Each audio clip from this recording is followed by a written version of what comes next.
I wrestled with the networks a lot. The way they would do it is they had a person assigned to the show, and I thought the person that was assigned to our show was a lovely man, nice man, and sometimes I would behave poorly with notes, and I had some ideas for shows that they just didn't want to do. There had been a terrible incident at a Who concert in Cincinnati where the seats weren't sold, by no reserve seating, and everybody had gotten up so close to the stage, and they kept pushing, and there were some people, some young kids, literally crushed to death. And it happened in Cincinnati, and we were a rock and roll station. So I did a show about it. And it actually came across as pretty funny and yet heartfelt and sort of a memorial. And of course they hated that. And I would get in fights with them too about, oh, this is a long time before, I guess, product placement. I wrote a line once. It was about a guy with a rock band who tore up his hotel room and then jumped out the window. And the joke was he was okay, he bounced off a Buick.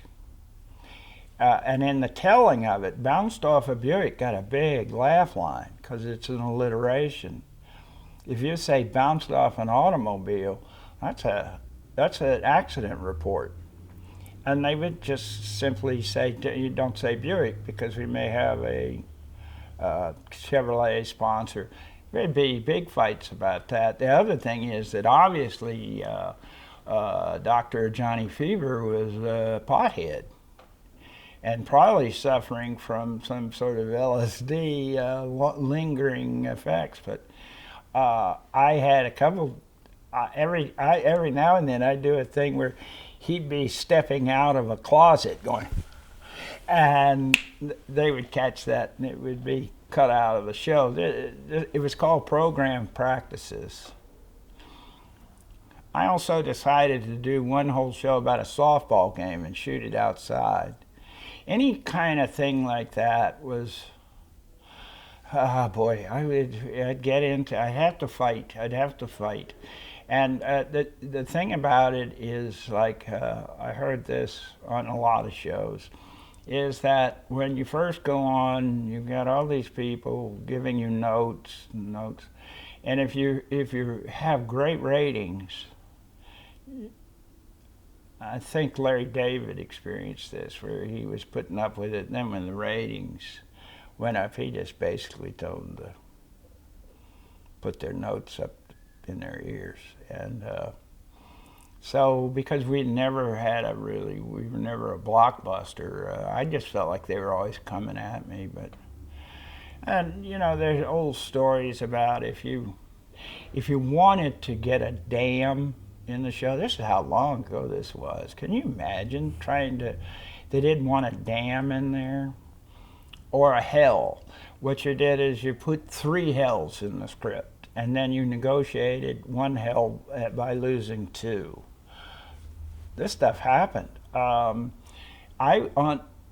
boy, does this date me. On the Tony Randall show, we were writing, Rachel Roberts, who's this very, very famous British stage actress who had come to get her sitcom money in the U.S. We were honored to have her on the show, but she had a line where she said, "I think the boy is gay." And damn if they didn't have a meeting. It had not yet been determined whether gays wanted to be called gay, and was gay slanderous, and we were saying, no, that's the preferred word. And they told us to use homosexual.